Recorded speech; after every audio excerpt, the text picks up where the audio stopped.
Hi. So now we are in standard 2. आहोत म्हणजे होतो. We were in standard 2 some years ago. Let us learn more about this book.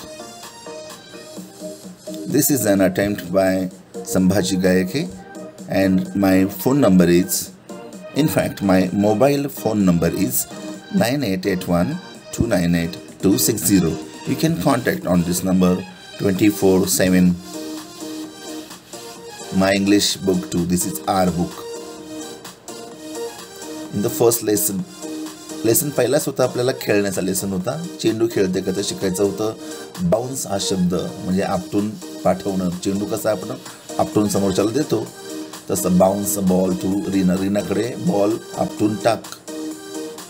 याचे शब्द बदलले की वेगळे अर्थ तयार होतात. रोल म्हणजे जमिनी सरपट ढकल, हिट म्हणजे मार, थ्रो म्हणजे फेक आणि किक म्हणजे पायानं मार अशा अर्थानं. सो यू कुड हॅव यूज्ड दिस वर्ड्स. हे शब्द आपण वापरले असते तर वेगळा अर्थ तयार झाला असता. पण आपण चुकलो तर काय करायचं? Oh no I messed it. कधी कधी आपण हे खेळताना चुकतो. फुल बॅट खेळताना चुकतो की नाही, त्याच म्हणायचं आय मिस्ड इट म्हणजे चुकलं माझा, मी ते पकडू शकलो नाही चेंडू अशा अर्थानं. And you have to say the new words ball, bounce, got, teacher, yes, to, no इत्यादी शब्द. पुढची गंमत होती, प्लीज म्हटलं तरच काम ऐकायचं किंवा तरच काम सांगायचं. टीचर सांगतात टर्न अराउंड किंवा स्टँडअप, म्हणजे टीचर म्हणतात प्लीज स्टँडअप तरच मुलं उभी राहतात. त्याचा अर्थ it's very important to start your sentence with please.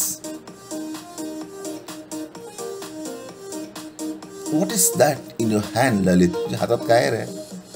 This is my English dictionary. It is very useful. Dictionary असणं अत्यावश्यक आहे. Can you lend me your dictionary? मागताना कसं मागायचं? Can you lend? तात्पुरती मला देशील का? हे उसने देशील का? टू लेंड म्हणजे उसनं देणं.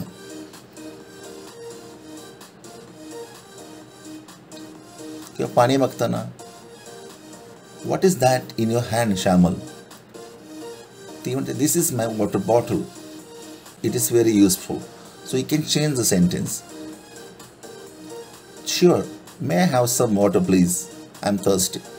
तो माझी डिक्शनरी घे आणि पाणी दे मला. So this is giving and taking. आता आपण शब्द शिकलो होतो. आय म्हणजे मी, यू म्हणजे तू किंवा तुम्ही, ही म्हणजे तो, शी म्हणजे ती, मी म्हणजे मला, युअर म्हणजे तुझे, माय म्हणजे माझे आणि वी म्हणजे आम्ही. याला वी असं म्हणायची आवश्यकता नाही. नंतर आला आपल्यासमोर आरसा. त्यात काय शिकवलं? हू एम आय? मी कोण आहे? I look at you, you look at me. मी तुझ्याकडे बघतो आणि तू माझ्याकडे पुन्हा बघतो. I raise my right hand. मी माझा उजवा हात रेज करतो, वरती उभा करतो. You raise your left hand आणि तू तुझा डावा हात मला दाखवतो. So this was a riddle. This was an interesting riddle. आरसा, mirror. Now let's speak. Snail आईला म्हणते आई I want to go out. इंग्लिशमध्ये मराठी शब्द वापरताना घाबरायचं नाही. शब्द काय लिहिलं बघा, I want to go out. इथं आपल्याला शिकायचं आहे want to. I want to go out. आई सांगते it's raining, do you still want to गो?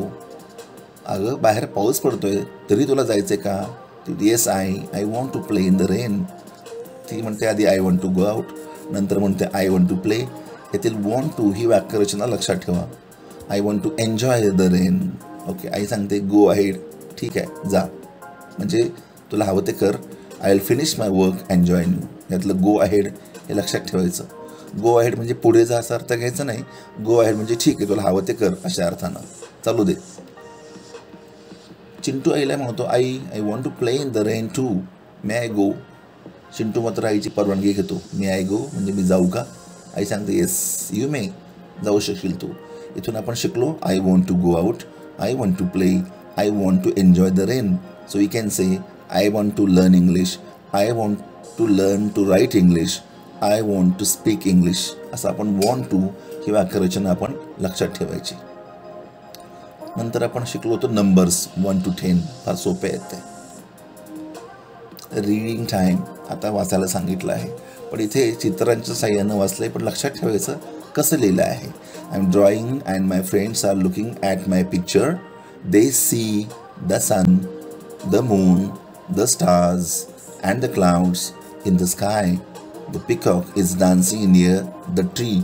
यातील दचा वापर लक्षात ठेवायचा. Birds can fly, birds can fly. इथं कॅन शिकवलं आहे आपल्याला. हॉर्सेस कॅन रन, पळू शकतात, करू शकतो. पक्षी उडू शकतात, अशा अर्थानं. I am looking at the sky. यातील चित्र फार सुंदर आहे, पण वाक्यरचना पण सुंदर आहे. Look at the nest. ॲटचा वापर कशाकडे बघताना. Looking at the sky, looking to the sky नाही, looking at the sky, look at the nest. हे ॲट हे शब्द लक्षात ठेवा. नंतर आली story, the lion and the mouse. ही सगळी मराठीत माहिती आहे. एक खोडकर उंदीर झोपलेल्या सिंहाला त्रास देतोय. यातील शब्द फार महत्त्वाचे होते. Once a lion was sleeping under a tree. Under शब्द महत्त्वाचा, झाडाच्या खाली. A mouse saw him, he ran up the lion's tail. Ran up the lion's tail म्हणजे त्याच्या शेपटेवरून चालत चालत वर चढत चढत गेला. And climbed on the back, on his back.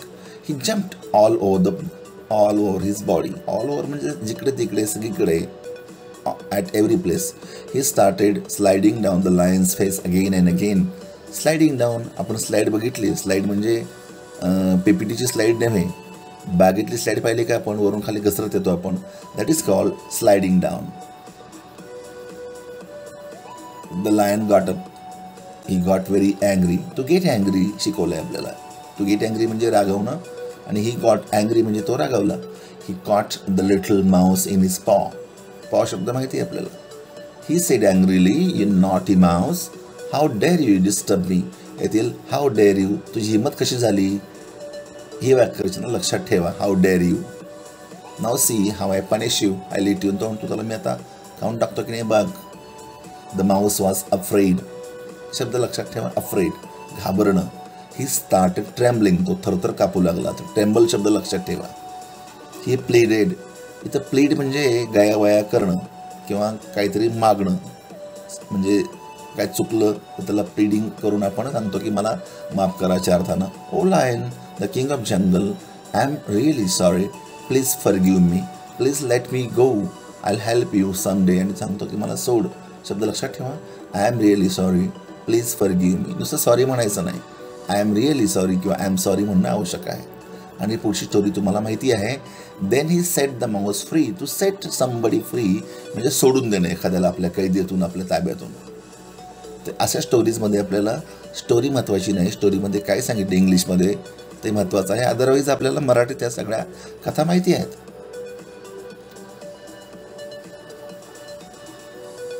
Next,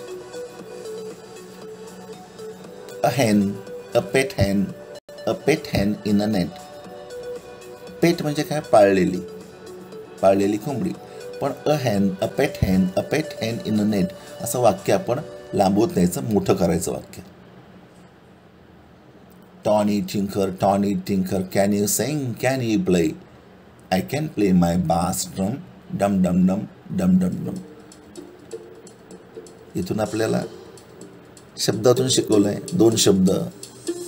प्लेचा अर्थ खेळणं असं नाही घ्यायचं इथं. प्लेचा अर्थ एखादं वाद्य वाजवणं अशा अर्थाचा आहे. I can play a guitar, I can play tabla. हा ही वाक्यरचना लक्षात ठेवायची. आता 11 चिलीज, 12 ऑरेंजेस, 13 पोटॅटोज, 14 स्ट्रॉबेरीज, 15 ककंबर्स. इथं संख्या आणि अनेक वचन शिकवलं आहे. आता 11 हा शब्द लक्षात ठेवा, 14. त्यानंतर 19 हा शब्द लक्षात ठेवा, त्याचं स्पेलिंग लक्षात ठेवा, NINETEEN.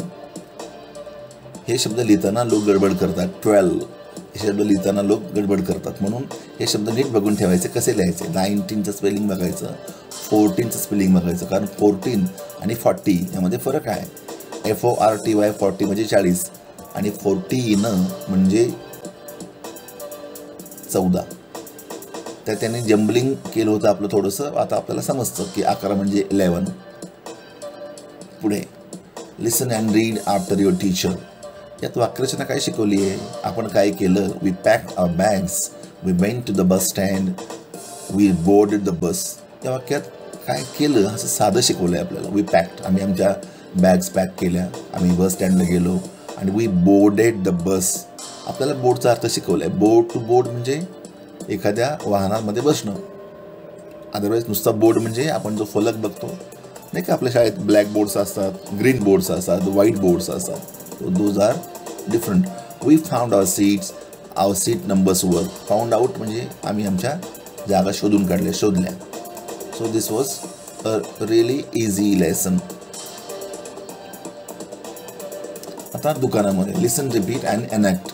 काका, I want a set of crayons, do you have it? Yes I do. कसं बोलायचं बाहेर हे छान शिकवलं आहे. प्लीज म्हटलं किंवा साधं म्हटलं, एखाद्याला काका म्हणणं, नुसतं ओ आहो असं म्हणायचं नसतं. पुढे what am I thinking of. आता अजून एक गंमत होते. आम्ही काय शिकतो आहोत. You may ask questions beginning with is it, do you, do we, and I will answer with only yes or no. Is it किंवा डू यू किंवा डू वी न शब्द विचारायचे, प्रश्न विचारायचे होते आणि याचं उत्तर येस ऑर नो होतं. हा गमतीदार खेळ होता, पण हे वाक्यरचना आपल्याला आली पाहिजे. Know the occupations. आता मी कोण, पहिलेला आपल्याला गेले मराठीमध्ये की एखाद्याचं ऑक्युपेशन म्हणजे व्यवसाय कसा ओळखायचा तो सांगतो. This is Abdul, he is a carpenter, he uses a saw, he uses a tape measure, he makes things from wood. हा अब्दुल आहे आणि तो व्यवसायानं सुतारकाम करतो आणि तो करवत वापरतो. अशा अर्थानं आपल्याला व्यवसाय समजत होते.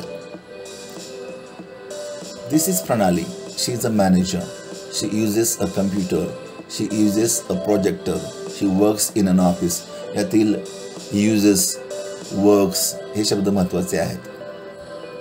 This is Kishor, he is a traffic police, he uses a whistle, he uses a baton, he directs traffic. इथं युजेस शब्द म्हणजे वापरतात हे शब्द महत्त्वाचे आहेत, ते लक्षात ठेवा, त्याचा अर्थ लक्षात ठेवा. This is Siya, she is a chef, she works, she uses, she cooks हे शब्द महत्त्वाचे आहेत. This is Varsha, she uses शब्द दोनदा आलाय. शी सिंग्स, यातील ती आत्ता नेहमी काय करते अशा अर्थाचे ते शब्द आहेत, ते लक्षात ठेवायचे. नंतर zoom zoom zoom, we are going to the moon, ही एक सुंदर कविता होती. हे शब्द आले बघा. Aboard, climb aboard. मगाशी शिकलो ना आपण. टू बोर्ड म्हणजे एखाद्या वाहनात बसणं, अबोर्ड म्हणजे एखाद्या वाहनात जाऊन बसणं अशा अर्थाचा शब्द आहे तो. Next listen, repeat and meet enact. मध्ये एनॅक्ट म्हणजे काय, ॲक्टिंग करून दाखवायची होती. I found a pencil, Isha is it yours. मला सापडली एक पेन्सिल, ही तुझी आहे का? No, it's not mine. आपण याचे प्रॅक्टिस घरी करायची. नेक्स्ट आता चित्रातून आपला व्यवसाय, हे सगळ्यांना सोपं आहे. I am a mechanic, here is my spanner. गमतीचा भाग माहिती आहे का तुम्हाला? आपल्या महाराष्ट्रामध्ये स्पॅनरला पान्हा असं म्हणतात. स्पॅनर शब्द म्हणणं अवघड आहे ना, मग लोकांनी त्याचा पान्हा करून टाकला. तो पान्हा वेगळा असतो आणि हा स्पॅनर म्हणायचं नेहमी. अशा अर्थाने यांनी काही शब्द आपल्याला शिकवले आहेत. सॉ, पॅन किंवा इथे आपण वायलिन किंवा तंबोरा असं म्हणू शकतो. माय कम्प्युटर हे शब्द लक्षात ठेवा. द स्क्विरल, आपल्याला शिकवले खारुताई, पण प्रत्येक वेळेस खारुताई असतो असं नाही, खारू दादा पण असतो, म्हणून त्याला काही ठिकाणी तो असं म्हणतात बघा. Frisky frisky hippity hop, up he goes to the tree top. यातून आपल्याला फ्रिस्की फ्रिस्की हिपिटी टॉप असे गमतीदार शब्द शिकवलेले आहेत. अप ही गोज, तो जातो अशा अर्थानं. त्यातले वर्ली ट्वली शब्द लक्षात ठेवायचे आहे. डाऊन इज कॅम्पर्स हे शब्द लक्षात ठेवा. त्यातले अर्थ डिक्शनरीमध्ये बघा. Tall as a feather, broad as a snail, where is his supper, in the shell, snap it is, crack it e, out it fail. यातले सपर शब्द कधी बघितलाय? तो शब्द डिक्शनरीत बघून घ्यायला पाहिजे आपण. लेट अस स्पीक मध्ये the girl little girl is sitting between her mother and father. यातले जाड अक्षरात बोल्डमध्ये छापलेले शब्द बघून घ्या. आपल्याला काय शिकायचं आहे, या शब्दांचे अर्थ शिकायचे. बिटवीन म्हणजे दोघांच्या मध्ये. The duck is swimming with her ducklings. सोबत, त्यासोबत. The birds are flying over the trees. झाडांच्या वरून, झाडावर नाहीत, झाडांच्या वरून. म्हणजे च्यावरून म्हणजे ओव्हर शब्द आहे. The butterflies are fluttering around the flowers. फडफडणे किंवा उडत फिरणं. अराउंड म्हणजे च्या सभोवती. The man is standing near the car. तर मनुष्य कार जवळ थांबला आहे. The car is parked under the tree. Car झाडाच्या खाली आहे. The boy is sitting by the stream. आता बाय शब्द वेगळा आहे, च्या बाजूला.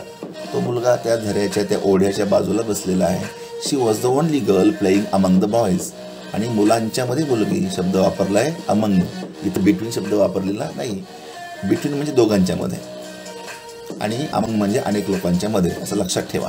Between, with, over, among, around, by, under, near या शब्दांचे अर्थ, त्याची वाक्यरचना लक्षात ठेवायची. पुढे हत्तीची स्टोरी. ती पण स्टोरी सोपी आहे. याच्यात काय शिकायचं होतं, वन्स म्हणजे एकदा. नंतर I am very strong, I am good at carrying heavy logs. Logs म्हणजे लाकडाचे ओंडके. इथे शब्द काय आला आहे, आय एम गुड ॲट. एखादी गोष्ट आपल्याला चांगलं येत असेल तर आय एम गुड ॲट म्हणायचं. I am good at English, माझं इंग्लिश चांगलं आहे. I am good at drawing, माझं पेंटिंग, माझी चित्रकला चांगली आहे. I am good at singing, I am good at jumping. असे शब्द लक्षात ठेवा. पुढे what are you good at म्हणू शकतो. आणि एक छान इथं एक टेबल दिला आहे. प्रत्येक कॉलममधला एक शब्द म्हणजे एक वाक्य, मधला शब्द सेम ठेवायचा आणि पुढे सिंगिंग. बघा, I am good at singing. My mother is good at singing. My mother is good at playing kabaddi. असं चालेल का, होऊ शकतं असं. My father is good at swimming. माझे बाबा छान पोहतात. My friend is good at dancing. माझा मित्र खूप छान नाचतो. ह्या वाक्यरचना इथं आपण शिकलो होतो. पुढे listen and put a tick if the sentence is correct. Radha is a zebra crossing to cross the road. हे बरोबर आहे, टिक मार्क करा. इंग्लिश शिकता शिकता ट्रॅफिकचे नियम शिकलो आपण. आणि हे छोटंसं पुस्तक संपलं. या पुस्तकात आपण युजेस, गोज, लर्न्स, टर्न्स असे शब्द शिकलो. गुड ॲट हे शब्द शिकलो. हे सगळे शब्द लक्षात ठेवा. याचा आपल्याला पुढे खूप फायदा होणार आहे. याच्यावर आधारित एक गुगल फॉर्म यासोबत तुम्हाला मी देतोय थोड्या वेळानं. तो सोडवा, यातले शब्द बघून घ्या.